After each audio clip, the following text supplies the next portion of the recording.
December 25th, 2013, morning, Glenure Lone, Corstorphine, Edinburgh. A 6'3" woman, tattoos of Virgin Mary and Lucifer, stood trembling, hands drenched in blood beside her neighbor's lifeless body. Melissa Young, once a familiar figure with a troubled but quiet past, now a convicted murderer who stabbed a man 29 times for refusing a Christmas gift. How could a simple holiday gesture end in such relentless bloodshed? This was not jealousy, nor a crime of passion, but a catastrophic collision of delusion, substance abuse, and psychological breakdown. She later claimed possession by Archangel Michael and described the stabbing as amazing. Inside Edinburgh's most notorious female criminals' real shocking cases. Welcome to UK Real Crime, where Edinburgh's streets whisper secrets and its most dangerous women are finally unmasked. Today, we explore the harrowing transformation of Edinburgh's women who crossed the line from ordinary lives into acts of calculated violence. What you're about to hear may never leave your mind. First offender, Melissa Young, 37 years old. December 25, 2013, Glenure Lone, Corstorphine, Edinburgh. A quiet Christmas morning was shattered in the modest stairwell of a flat as 37-year-old Melissa Young crossed the threshold of neighborly outburst into homicide. Raised in Perth in the late 1970s and transitioned in 2002, Young stood 6 feet 3 inches tall and had struggled with an inferiority complex, alcohol dependency and drug use. At the time of the crime, she now approaches 49 years old and remains incarcerated, serving a life sentence in Scotland. Melissa had known 47-year-old Alan Williamson for some time and presented him with a pair of unisex trainers and a calendar. When he rejected the gifts, the situation escalated dramatically. A first 999 call reported Williamson refusing to leave the flat. Then a second call arrived. Young confessed she had stabbed him. Police discovered his body behind the front door, Young's hands blood-soaked. The 6-inch kitchen knife she used inflicted no fewer than 29 wounds, including 12 to his chest, 12 to his arm, and 5 further to his leg. Young later remarked, "The power it gave me was amazing," and claimed Archangel Street Michael had possessed her body to punish an unclean demon. A previous incident in July 2013 revealed Young had allegedly cornered Williamson at knife point, prompting his escape from her balcony. Throughout the investigation, the truth unraveled a tangled psychodynamic. Young had worked at a brothel, shoplifted thousands of pounds of garments, inhaled solvents daily, smoked heroin the morning of the attack, was on 14 prescription drugs, and had tattoos of the Virgin Mary and Lucifer on opposite arms. 6 psychiatrists agreed she suffered from a severe personality disorder, but jurors concluded her responsibility remained full. At trial in August 2014, the High Court sitting at Livingston found her guilty of murder, and Lord Boyd imposed a life sentence with a minimum term of 20 years before parole eligibility. An appeal in February 2015 upheld the tariff as not excessive, noting the sustained brutality of the unprovoked attack. The City of Edinburgh and wider Scottish public absorbed the verdict with unease. The image of a neighbour transformed into a ruthless attacker resonated beyond local news. Internationally, the case surfaced in media articles about violent male-born transgender offenders in women's prisons, thrusting it into the glare of policy debate. Advocates quoted Young's history of assault on a prison officer, an incident that added 6 months to her sentence, as proof of instrumental use of identity to deflect responsibility. 3 warnings emerge from this case. Never dismiss persistent threats or erratic behavior from someone you know. Recognize that seemingly small rejections may trigger disproportionate responses in vulnerable personalities. And don't assume that past cordiality guarantees future safety when signs of obsession, control, or violence appear. In a world that watches but often turns away, the message remains clear. The neighbor next door can hold a story darker than we imagine, and vigilance sometimes begins with the gift we choose to accept or refuse. But while a Christmas soaked in blood still echoes through the stairwells of Corstorphine, another shadow emerges, not possessed by angels, but holding a gun and pulling the trigger without hesitation. Second offender, Caroline Igoe, 32 years old. January 17, 2009, Hazelwood Grove in the Inch district of Edinburgh, a single gun shot outside a modest suburban flat, set in motion, a case that would flash across headlines as one of Scotland's most chilling female criminal trials. Caroline Igoe, now aged 46 or 47, stood accused of killing her boyfriend, 26-year-old Martin Barclay at the time, by shooting him in the head with his own pistol outside their home. A former hairdresser and mother of 4 who once dreamed of modelling, Igoe's image of glamour and grace faded as investigators uncovered the grim reality of the crime. In the early hours, she confronted Barclay after he returned from a night of heavy drinking. Prosecutors argued a furious Igoe grabbed Barclay's gun and went down to confront him over his drinking session, and at precisely 5:30 a.m., she fired one bullet into the side of his head. Forensics later found blood-stained pajama bottoms and traced the weapon to a German-made Umarex Rec 92 f9mm, originally Barclay's. Only minutes after the shot, Igoe was seen checking her online Uber Girl modeling contest status and posting on Bebo a sequence the court described as evidence of chilling composure. In her brother Paul intervened, gathered the weapon and fled into the woods, later receiving 6 years in prison for obstructing justice. At the High Court in Edinburgh, Igoe, aged 32 at the time of her conviction in April 2010, remained unmoved as a unanimous jury found her guilty of murder. Presiding Judge Lord Bracadale described the act as cold-blooded murder executed with a chilling military precision. On sentencing, Igoe received life imprisonment with a minimum tariff of 20 years before parole eligibility, setting her release date no earlier than 2029. In the dock, she screamed at her brother, "You should have taken the rap," cementing her reputation as the killer model in media coverage. Following the verdict, the reaction was swift. Edinburgh's local community absorbed the shock of a domestic tragedy, transformed into headline news. Nationally and internationally, the case dominated discussions on gun crime, online culture, and relationship violence involving women. A Change.org petition titled "Free Caroline Igoe" gathered thousands of signatures, arguing the conviction relied too heavily on circumstantial evidence. Meanwhile, newspapers labeled her the wannabe model-turned-murderer, pushing the story into viral territory. As time passes, Igoe remains incarcerated, her name still searchable across internet forums and Crime Channel retrospectives. The psychological undercurrent of the case lies in the collision of aspiration and aggression, a woman caught between a desire for glamour and a violent response to perceived disrespect.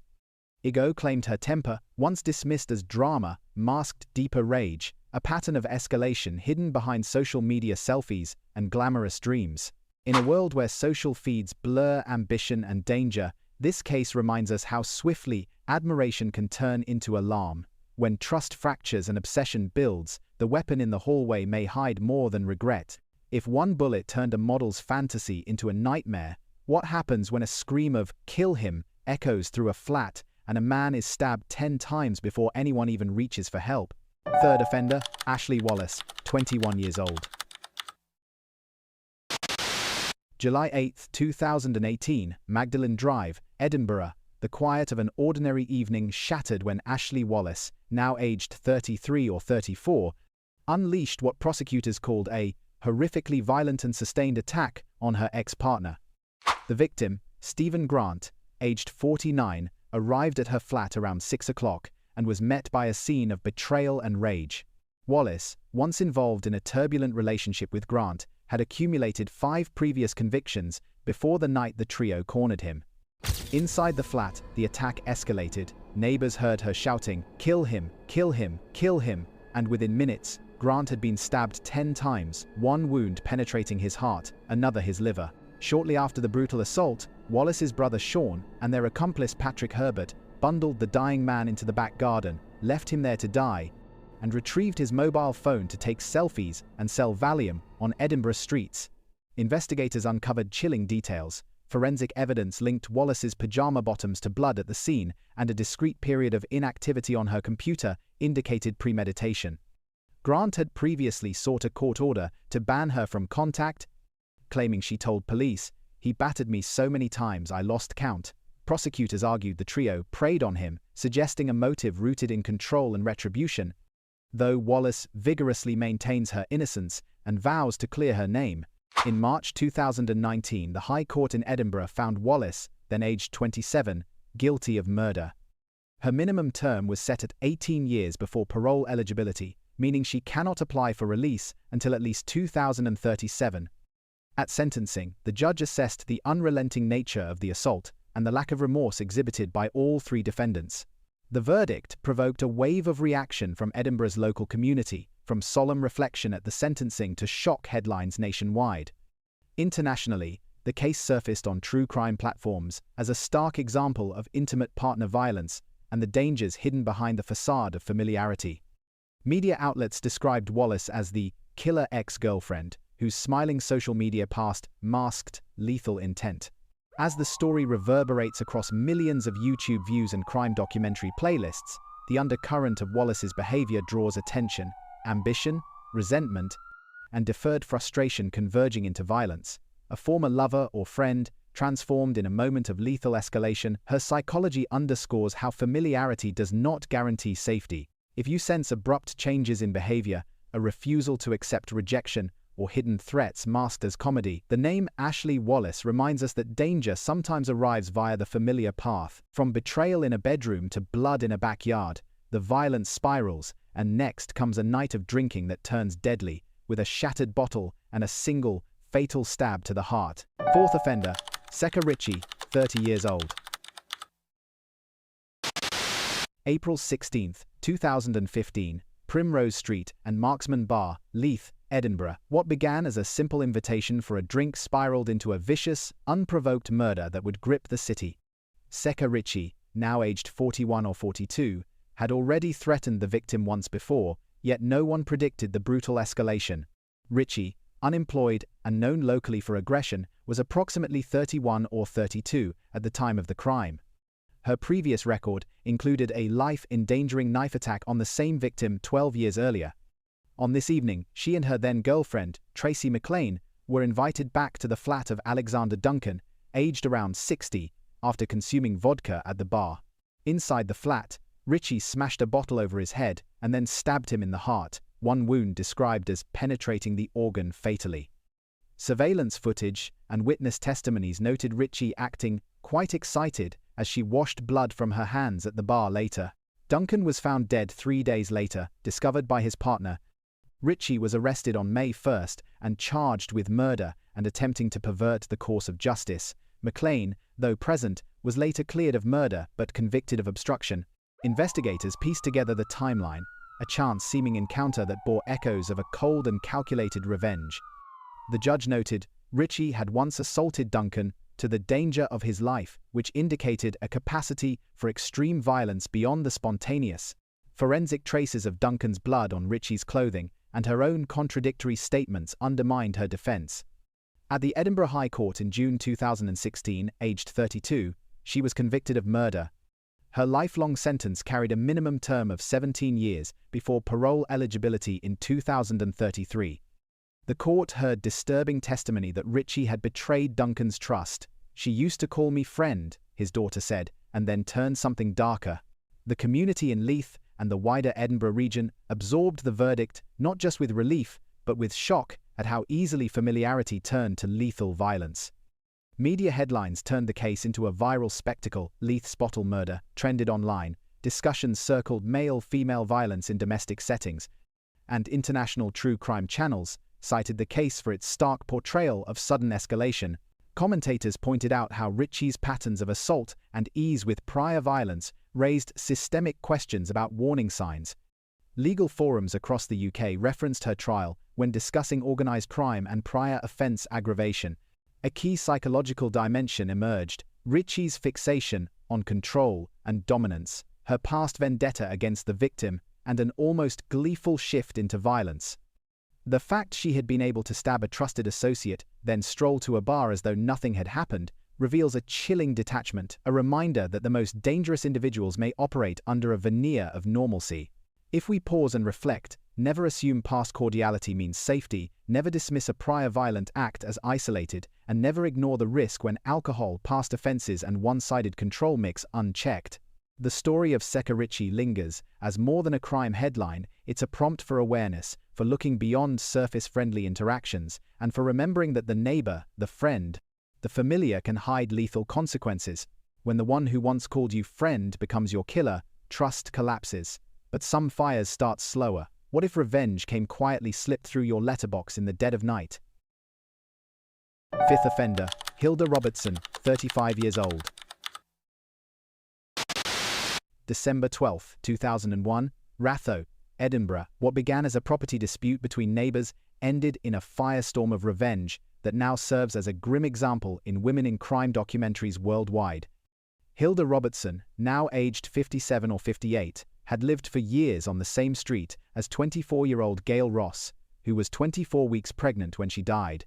Robertson had once been a law-abiding mother of 3, but after a drunken conversation on December 11th, she warned a neighbour, "If she wants to play with fire, then okay with me." At around midnight the next evening, she slipped burning paper through Ross's letterbox, igniting a blaze that would consume Ross's home and life. Inside the flat, Ross awoke to the sound of the smoke alarm. As she dialed 999, neighbours could hear her choking and calling for her baby, crying, "Oh my God, my baby." Firefighters found Ross lifeless on her bedroom floor, while her 2-year-old son Finn was miraculously safe in his cot behind a closed door. Investigators dubbed the incident extremely cruel and premeditated, pointing to evidence that Robertson had targeted a pregnant woman with a young child at the height of a domestic dispute. Over the following days, police interviewed Robertson's uncle, John Freddie Wakely, and best friend Susan Taylor, who testified that Robertson had sworn revenge earlier that evening. The High Court in Edinburgh convicted Robertson of murder and attempted murder in October 2002 when she was aged 35. The judge, Lady Smith, described the scene as one involving frightening circumstances and handed Robertson a life sentence with a tariff of 14 years, warning she would not automatically be released at that point, but would remain subject to public protection review. The verdict stunned the village of Ratho and reverberated across Scottish media, nationally and internationally. This case has entered modules on violence against pregnant women and domestic arson. Forensic analysis revealed that the fire had been started intentionally, and the earlier grievances between Robertson and Ross, once friends, then bitter neighbours, added a chilling psychological texture. The victim had allegedly pushed burning paper through Robertson's letterbox days earlier. Robertson's defense claimed the confession witness had lied. The jury rejected it. Robertson never explained her motive, leading the DCI to state that she betrayed his trust and friendship, killing him or in this case her neighbour for reasons that she alone knows. Public reaction ranged from fury to fear. Locals said they could scarcely believe the granny next door had become an arsonist. Internationally, the story circulated on true crime networks under titles such as "Neighborhood Revenge Gone Too Far." Legal commentators used the case to illustrate how ordinary domestic disputes can escalate into lethal violence, particularly when alcohol and threats of revenge converge. This story leaves a chilling message for us all. When shared walls hide simmering resentments, the most ordinary facade can conceal an extreme risk. The neighbor next door may not always be what they appear. From fire and vengeance to vodka and fatal misjudgment, some crimes ignite in a flash, others simmer for years until the final, irreversible break. But nothing prepares us for a crime of quiet betrayal. Sixth offender, Anne Russell, 55 years old. May 11, 2011, Nidri Marischal Drive, Edinburgh. A routine drinking session took a fatal turn when Anne Russell, aged 55, walked into the home of her longtime platonic friend and drinking companion, 64-year-old David Greenhill. Both heavily intoxicated, the setting should have been familiar. Instead, what followed revealed layers of psychological unraveling and murderous consequence. Russell, known locally for her heavy alcohol use and the familiar face at social gatherings, had spent 10 years drinking regularly with Greenhill. On that day, the table was littered with plates of vodka bottles, and the smashed shard of a broken bottle lay nearby when emergency services arrived. Greenhill lay slumped in a chair, clutching a large kitchen knife. Russell told officers, "He went for me, and I defended myself." Medical evidence later pointed to wounds on Russell's fingers and arm, described as defensive injuries. An hour earlier, Greenhill's blood alcohol content had been nearly 3.5 times the legal driving limit. Russell's was almost double. Investigators found no premeditation. The judge accepted provocation in his sentencing, but noted Russell had attempted to frame the scene by placing the knife in Greenhill's hand, leading to charges of murder and attempting to defeat the ends of justice. At trial at the High Court in Edinburgh in July 2012, Russell admitted culpable homicide rather than murder and was sentenced to 6 years in prison. Standing in the dock, she appeared worn, her shoulders slumped under the weight of the verdict, her courtroom demeanor one of quiet resignation. Judge Lord Kinclaven remarked that voluntary intoxication is no excuse for the tragic loss of life, but acknowledged the context of abuse and intoxication in mitigation. The sentencing carried a note that the consequence would be a continuing tragedy for the deceased's family. Community reaction in Edinburgh was somber rather than sensational. Local residents expressed shock that someone known as the drinking friend had become a killer. National media seized on the case as part of a broader narrative on alcohol, fueled violence among acquaintances.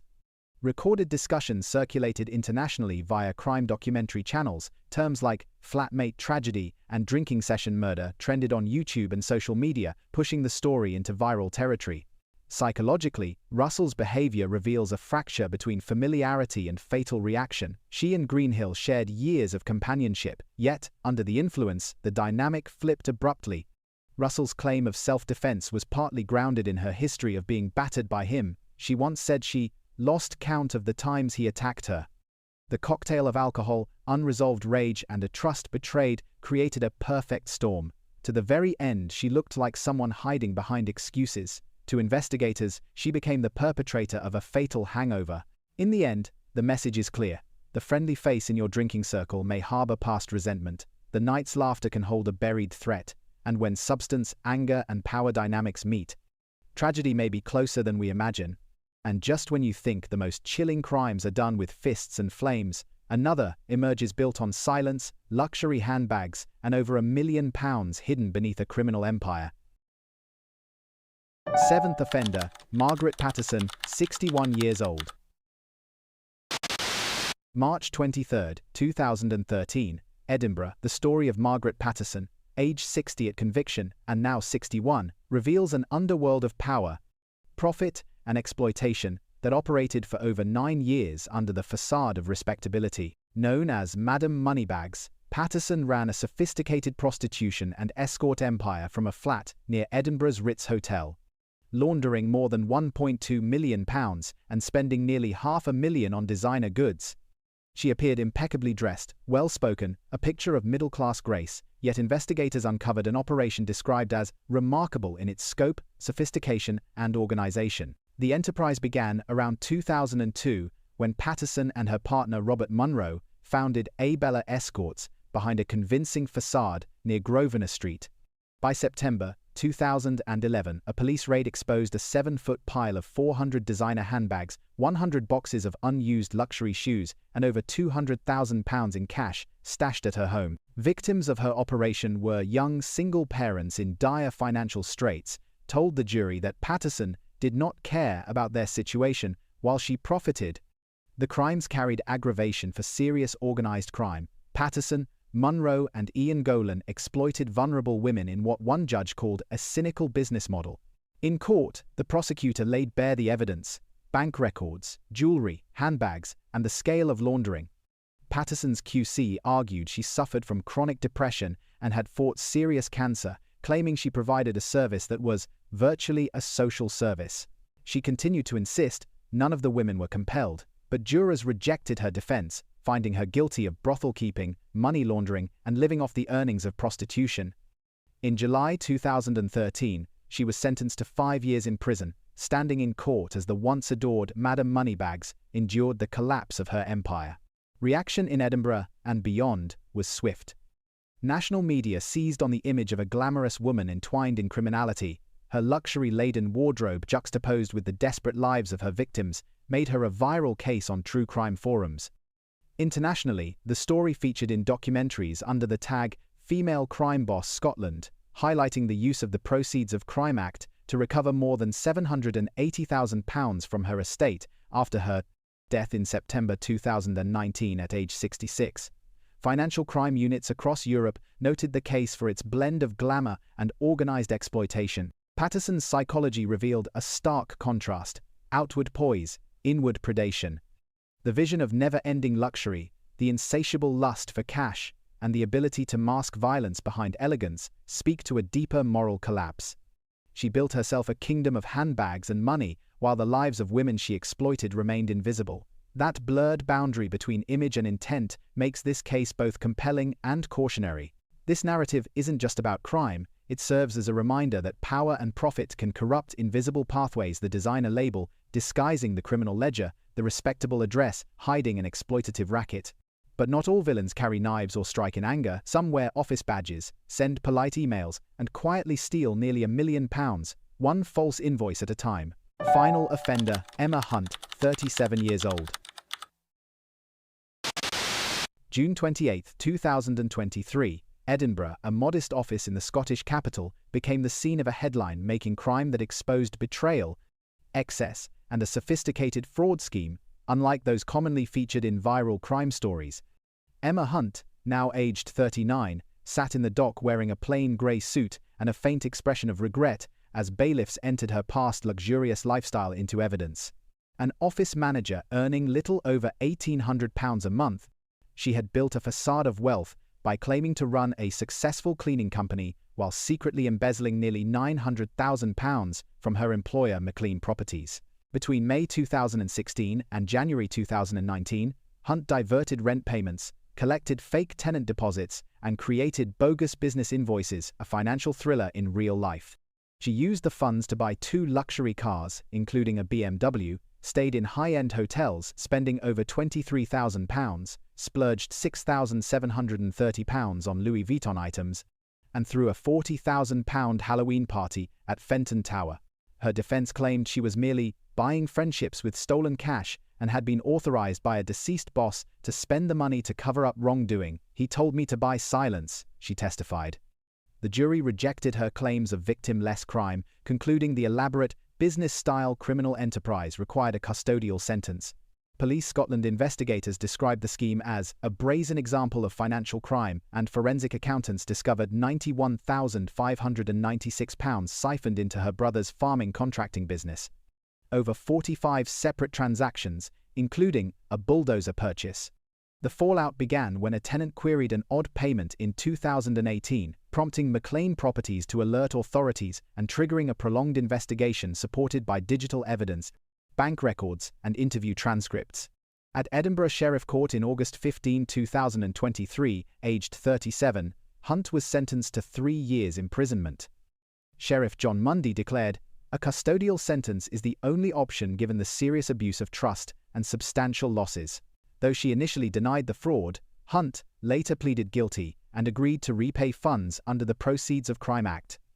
By August 2024, she was ordered to pay back over £211,000. Nationwide reporting seized upon the contrast between her office manager role and her flamboyant lifestyle, a story that gained traction on YouTube and other crime documentary platforms as a luxury lifestyle embezzlement scandal. International financial crime commentators flagged the case when citing UK success in recovering criminal assets and enforcing poker. Business forums referenced it as a cautionary tale, emphasizing that internal fraud often begins with small anomalies and trust resources. From Edinburgh's local media to overseas true crime channels, the tale of Emma Hunt, the luxury embezzler, went viral, sparking searches for office fraud exposed and employees stealing millions across social feeds. Yet, the deeper psychology of the case reveals a woman who, despite a modest background, sought validation through extravagance. The defense's description of buying friendships suggests a debt to image, to belonging, to status, translated into theft. The blend of charm, deception, and financial ambition made her conduct especially dangerous because it disguised criminal intent beneath everyday decorum. 3 warnings emerge for viewers. Never assume that those in trusted positions are incapable of betrayal. Always check unexpected wealth or lavish spending linked to modest incomes. And understand that internal fraud often involves emotional and relational manipulation, not just spreadsheets. Let this case remind you that true crime isn't always violent. It can be very quiet, deeply personal, and highly profitable for the perpetrator. In the space between confidence and collapse lies the story of Emma Hunt, a reminder that trust is fragile and crime can wear the disguise of normality. What if the quietest flat on your street hides a secret empire? Or the office colleague who smiles daily is laundering fortunes behind the screen? The stories you've just heard aren't fiction. They unfolded in real neighborhoods, in real lives, and left scars that still linger across Edinburgh. But these are only a few of the hidden truths buried beneath the surface of everyday Britain. At UK Real Crime, we dig deeper beyond the headlines, behind closed doors, to expose the most twisted, overlooked and shocking crimes committed across the UK. If these stories shook you, there's more coming. Hit subscribe and tap the bell icon so you never miss an episode. And if there's a crime, a city, or a chilling case you think we should cover, drop your suggestions in the comments. Your tip could be the next viral story we investigate. Stay alert, stay curious, and remember, in the world of real crime, silence is never what it seems.